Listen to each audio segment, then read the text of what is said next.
All right, so welcome to another deep dive. And today we're diving into a pretty big one. Yeah. We're asking, could there have been a lost advanced civilization, like right here on Earth, Right.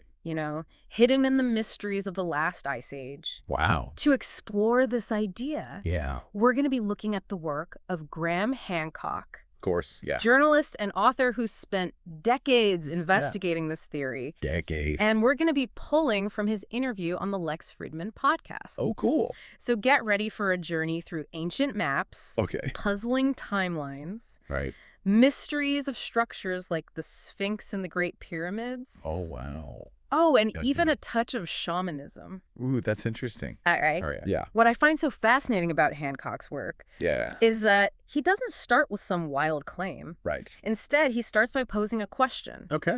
And it's a question I think a lot of us have thought about. Why did it take humans so long to develop civilizations? Right. We're talking anatomically modern humans Yeah. being around for over 300,000 years. 300,000 years. That's a long time. But those first sparks of civilization, yeah. they only seem to flicker into existence around 6,000 years ago. Yeah. Such a short amount of time. What happened during all that time? Right. Where were we? And to illustrate this point, Yeah. Hancock uses this really fascinating example. Okay. He talks about this 5,000-year-old seal Wow. from the Indus Valley civilization. Yeah. And it depicts a figure in a complex yoga pose. Oh, wow. 5,000 years ago, That's so interesting. yoga was already at a sophisticated level. Wow. It really highlights this idea that Yeah. maybe we're not seeing the full picture. Yeah. That maybe there were traditions and knowledge systems in place far earlier than we traditionally acknowledge. That's so cool. If they had that level of understanding of yoga 5,000 years ago, Yeah, what else did they have going on? exactly. That's what Hancock's arguing. Yeah. That there's this missing piece in our understanding of history. Right. And he points us towards this dramatic event Okay. that shook our planet. Yeah. Roughly 12,800 years ago. Okay. The Younger Dryas event. The Younger Dryas. Yeah. I've heard of that. This sudden catastrophic climate shift Okay. that plunged the Earth into a deep freeze Like a deep freeze. and led to mass extinctions, Let's- including a lot of the megafauna that roamed the Ice Age landscape. Wow, the Younger Dryas. The Younger Dryas event. Sounds pretty intense. Yeah. How does it I know, how does it it's tie into this lost civilization? And that's where things get Oh. even more interesting. Way. Some scientists, over 60 in fact, Oh. they propose that the Younger Dryas Wow. wasn't just some random climate fluctuation, Right. but the result of multiple comet fragments impacting Earth. Whoa. Okay, hold on. Comet fragments. Yeah. Hitting the Earth. They point to evidence like nanodiamonds. Lilo diamonds. These are tiny, super strong diamonds Oh. formed under immense pressure, Yeah. the kind of pressure you'd find in a cometary impact, Okay. and shocked quartz. Shock. Another telltale sign of an impact event. Oh, wow. And these markers are found in a distinct layer in the Earth's strata, Right. dating back to the Younger Dryas period. So, a cosmic impact. Mm-hmm. That definitely ups the intrigue factor. Yeah. So cosmic impact. But is there any, like, smoking gun? Yeah. Like an actual impact crater? That's the tricky part. Okay. A confirmed impact crater hasn't been found yet, Okay. and that fuels a lot of the debate around this theory. Yeah, I bet. However, even without that definitive crater, Yeah. the evidence for some kind of major event, Okay. perhaps a series of airbursts Okay. around that time, is pretty compelling. Right. It aligns with the drastic climate shift, Yeah. the extinctions, Yeah. and the geological markers found around the globe. Okay, so we've got this potential cataclysm, Yeah, but how does it connect to a lost civilization? right. Did they cause it, Exactly. or was this something they endured? That's where Göbekli Tepe enters the picture. Okay, Göbekli Tepe. This site, located in modern-day Turkey, All right. is rewriting the textbooks on the origins of civilization. Wow. It's the oldest known megalithic structure, Really? dating back to a staggering 11,600 years ago, 11,600. right at the tail end of the Younger Dryas. Wow. Imagine this. Yeah. Massive T-shaped pillars Okay. arranged in circular enclosures, Right. adorned with intricate carvings of animals and abstract symbols. That's incredible. It seems to have emerged fully formed Right. from a period we associate with hunter-gatherers. Wow. But here's the kicker. Okay. It was deliberately buried. They buried it. Yeah, on purpose. Wow, on purpose. Why would they do that? It's one of the central mysteries Yeah. of Göbekli Tepe. Like, they intentionally sealed it away. Some researchers even theorize that one of the pillars, Yeah. known as Pillar 43, Pillar 43. might be an astronomical diagram Okay. depicting the Younger Dryas impact event itself. Wait, are we saying Yeah. Göbekli Tepe was built by survivors of this impact, or even before it happened? That's precisely what Hancock's theory suggests. Wow. And here's more fuel for the fire. Right. There are sites in the region around Göbekli Tepe with a similar architectural style that are even older, Wow. potentially dating back to the very beginning of the Younger Dryas period. So did this event disrupt an already existing civilization, Yeah, forcing them to adapt, rebuild, exactly. maybe even encode their knowledge Yeah. in these enduring structures? It really changes how I think about history. Yeah, me too. And I know there's so much more to uncover. Oh, yeah, we're just getting started. I can't wait. Yeah. It really makes you wonder, like, what else we might be missing. If these structures are telling a story, what other pieces of the puzzle are out there? Like, what else is there? And that brings us to those ancient maps Okay. that Hancock has researched so extensively. Yeah. Maps like the Piri-Reis map, Uh-huh. which dates back to the 16th century. Okay. It accurately depicts coastlines that have been submerged since the last ice age. Wow. The level of geographical knowledge Yeah. represented in these maps Right. is simply astonishing. Yeah. And it just suggests this source of information that predates Right. our current understanding of history. It's like they had a global view, you know, Yeah. a grasp of the Earth's geography that we Right. wouldn't expect them to have. Yeah. What clues do these maps offer about the civilization itself? Like, Yeah. what kind of technology would they have needed to create such accurate maps? They would need some pretty sophisticated tools and knowledge, for Yeah. sure. I mean, think about the level of exploration and cartography All right. that would have been required. Yeah. It really makes you wonder, could they have possessed a technology for surveying and mapping that we haven't rediscovered? That's incredible. Right. Okay, well, let's shift gears for a moment Okay. and talk about another iconic monument that Hancock links to this potential lost civilization, All right. the Great Sphinx of Giza. The Sphinx. Yeah. What mysteries are hidden beneath those enigmatic eyes? Well, the conventional view is that the Sphinx was built around 2500 BC Okay. by the pharaoh Khofre. Uh-huh. But Hancock, along with geologist Robert Schoch, Yeah. presents a pretty compelling case for it being significantly older. How much older are we talking? Thousands of years. Wow. And what evidence supports this claim? Well, they point to the distinct water erosion patterns on the Sphinx, patterns that suggest prolonged exposure to heavy rainfall. Okay. And here's the thing. The climate in the Giza Plateau Yeah. hasn't been conducive to that kind of rainfall for thousands of years. So are they suggesting that the Sphinx was carved during a wetter period? Exactly. Like potentially during the Younger Dryas? Precisely. Wow. It aligns perfectly with that timeline. Okay. And here's where it gets even more fascinating. Okay. They proposed that the Sphinx was originally a lion, A lion. with its head later recarved into a pharaonic likeness. A lion instead of a human head? Yeah, Wow, that would certainly change how we view that monument. for sure. Why would they carve a lion in the first place? It goes back to those astronomical alignments we were talking about earlier. Okay. The Sphinx is positioned to align with the rising sun on the spring equinox. Right. But if it was built during the time of Khafre, it wouldn't make sense for it to be a lion. Right. The constellation aligned with the spring equinox during that era was Taurus the bull.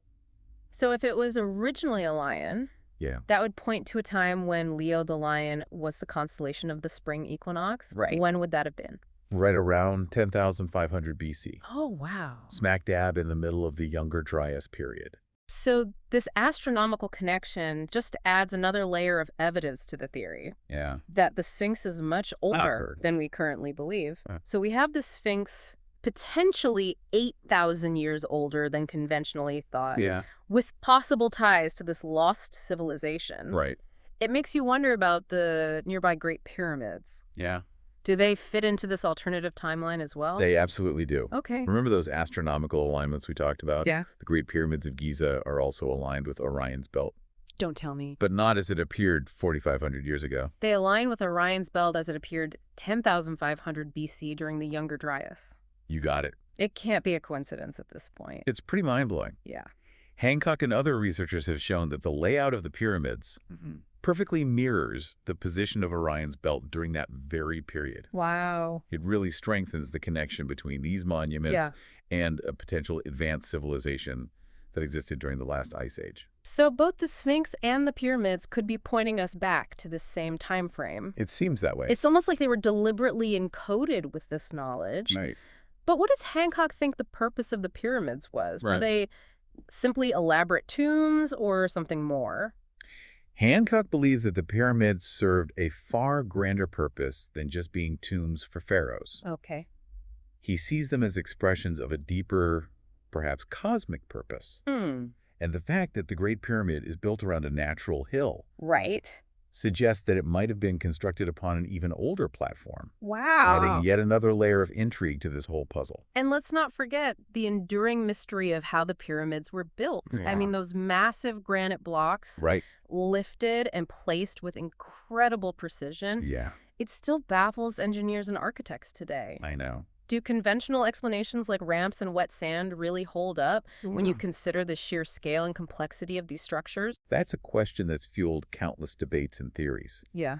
Hancock argues that those conventional explanations just fall short Okay. when you consider the logistics and the engineering feats involved. Right. The mystery of how the pyramids were built Yeah. remains one of the most enduring enigmas of our past, It really is. a testament to a level of ingenuity and skill Yeah. that we're still struggling to fully comprehend. Okay. So we have this potential lost civilization, Yeah. astronomical alignments pointing back to the Younger Dryas, Right. mysteries of the Sphinx and the pyramids. Uh-huh. And you mentioned shamanism earlier. Yes. How does that fit into all of this? Well, Hancock explores this fascinating idea Okay. that shamanism, with its focus on exploring consciousness Mar- and connecting with the natural world, Yeah. may have played a pivotal role in the birth of civilizations. Okay. He suggests that ancient cultures may have used techniques similar to those practiced by shamans today, techniques that allow them to access altered states of consciousness Okay. and gain knowledge and insights Right. that would otherwise remain hidden. So are we talking about things like ayahuasca, that potent brew used in Amazonian shamanic traditions? That's a powerful example. I've heard about it, but it all seems very mysterious. Ayahuasca is a fascinating combination of plants Yeah. that work together to activate DMT, Okay. a naturally occurring psychedelic compound in the brain. Yeah. DMT. That's some powerful stuff. It is? I've heard about those intense, short-lived trips. Yeah. Is Hancock suggesting that ancient cultures might have used similar techniques It's possible. to connect with other realms and gain knowledge that Yeah. they then used to build these incredible structures? That's a possibility that he explores in his work. Wow. He doesn't present it as a definitive answer, Okay. but rather as a theory worth considering. Mm. And it aligns with a growing body of research that suggests that psychedelics, when used in a safe and intentional way, Yeah. can have a profound impact on consciousness, Okay. creativity, and Right. our understanding of the world around us. This is really pushing the boundaries of what we traditionally think of as history. I know, it's pretty amazing. This lost civilization, Yeah. potentially using psychedelics to access hidden knowledge Right. and build these awe-inspiring monuments. It's mind-blowing. It is mind-blowing. I imagine these theories have faced some pushback, though, right? Oh, you're absolutely right. Okay. Hancock's ideas have sparked some intense debates within the archaeological community. Yeah. Many archaeologists reject his theories outright, Okay. arguing that there's no need to invent a lost civilization to explain the achievements of ancient cultures. Right. They believe that these cultures were perfectly capable of developing sophisticated knowledge and skills on their own, without any help from a vanished advanced civilization. So it's like we have these two opposing interpretations of the same evidence. Yeah. On one side, we have the traditional archaeological timeline and explanations. Right. And on the other side, we have Hancock's theories, Yeah. which challenge those interpretations Oh. and offer a more radical perspective. It's a fascinating debate. It is. It really highlights just how much we still don't know about our past. Right. But if Hancock is right, Yeah. what does that say about our current understanding of history? I mean, it would mean that our current historical narrative is incomplete, Yeah. that there are entire chapters missing from the story of humanity. Wow. We might not be at the pinnacle of human progress, Right. but rather part of a cycle of civilizations rising and falling over millennia. Hmm. It's a humbling thought, isn't it? It is. But even if he's wrong about a lost civilization, Yeah, his work raises some very important questions. for sure. That's what I find so intriguing about it. Yeah. Even if we don't fully subscribe to his theories, Right. Hancock challenges us to think critically Yeah. about the gaps in our knowledge Hmm. and the assumptions we make about the past. Yeah. And he reminds us that there's always more to learn, Always. always new perspectives to consider. Yeah, it's like he's opening up this whole new way of looking at history, Right. inviting us to question the accepted narrative, Yeah. and explore these alternative possibilities. Exactly. And then even if we set aside the whole debate about a lost civilization, Okay. there's something really resonant about his exploration of consciousness Yeah. and our connection to something greater than ourselves. I think that's a theme that runs throughout his work. Yeah. He encourages us to look beyond the purely materialistic worldview Yeah. that kind of dominates modern society Right.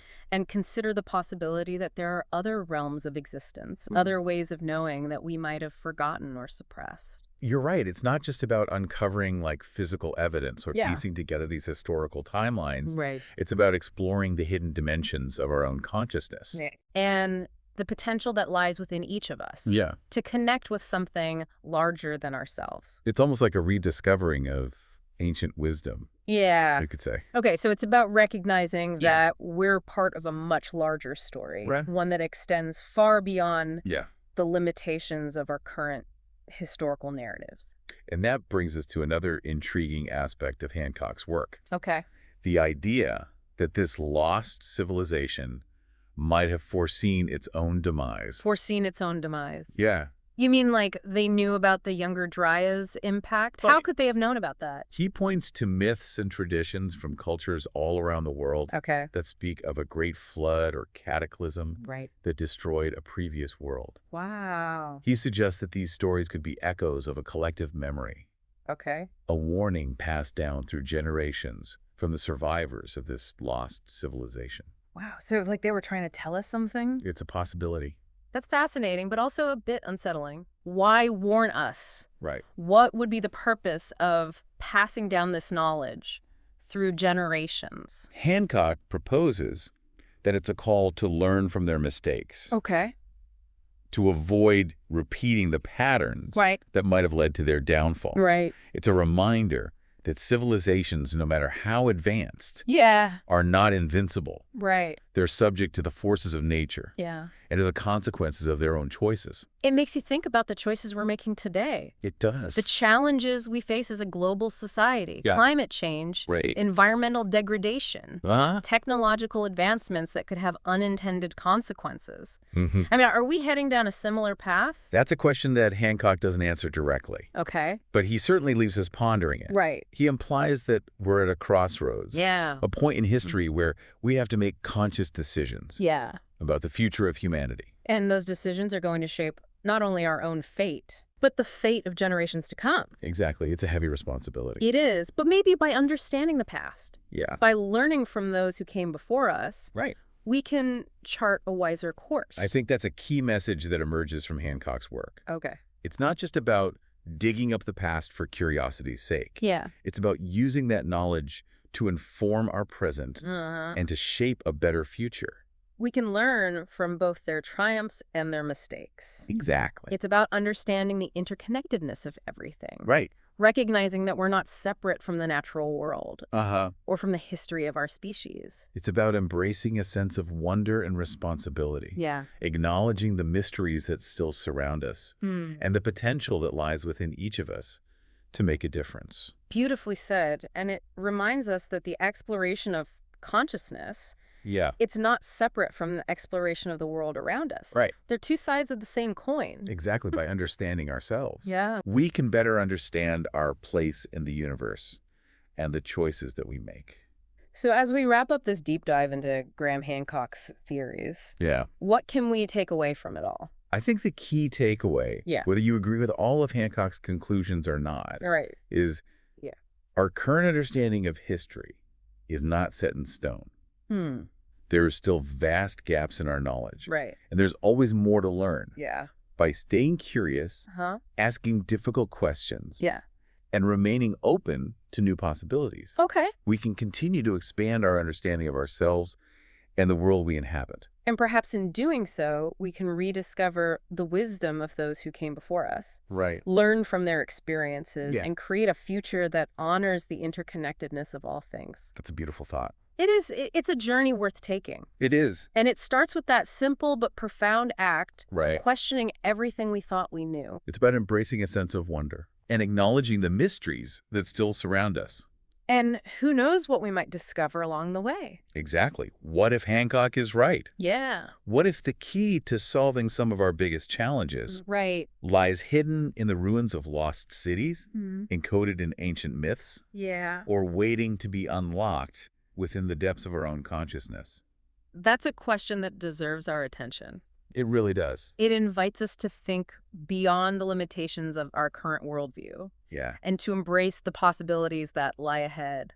exactly. So keep questioning, keep exploring, Keep learning. and keep that spark of curiosity alive. I love that. And if you're intrigued by this deep dive and want to learn more, Yeah, we encourage you to check out Graham Hancock's books, of course. documentaries, and interviews. He's got a lot of great material out there. There's a whole world of fascinating ideas waiting to be discovered. That's for sure. Thanks for joining us on this incredible journey. It's been a pleasure. Until next time, keep exploring the wonders of our world. Yes. And the mysteries of our past.